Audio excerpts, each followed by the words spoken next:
And then I had some short answer political questions. The big one, I guess, is Haley Barbour. What's his next move? Will he or won't he? And it's almost like watching Brett Favre. Yeah, it's one of the most interesting things, and Haley knows how to work that dynamic better than anybody. He's, to me, you can throw Karl Rove and every other political strategist you can think of out there, and Haley is better than all of them. And in this case, I think he is milking the anticipation of what he might do. I've been saying, and the first time I said it, I had people that were pretty responsible folks like Sid Salter and my wife and others said, you better not say that again. People are going to think you're crazy. When I said, you're going to have a candidate like Sarah Palin who is going to defy the parties and everything else and go rampaging through the primaries and the caucuses, and before they ever get to the convention is going to win the nomination. And in order to anchor the Republican Party back into the base, after Haley has worked 37 governors' races coming up, and he's chairman of the Republican Governors Association, and keeping in mind that governors do a lot to control their delegates, he's going to be the one they turn to for the vice presidential candidate on the ticket. Lately folks are saying, you weren't so far off after all.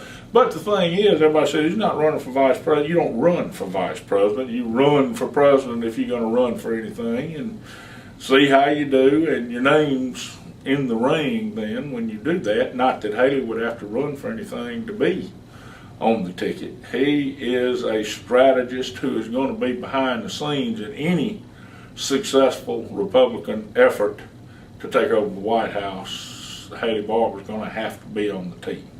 And he's raising money for his PAC. He's going to have his choice of things to do. And if a Republican president does get elected and he's not on the ticket, he could probably have his choice of cabinet positions if he wanted to do that. The worst thing that could happen to him is he goes back to Barbara Griffith and Rogers in Washington and makes 10 times the money he would have made anywhere in government. So he's got a lot of good options.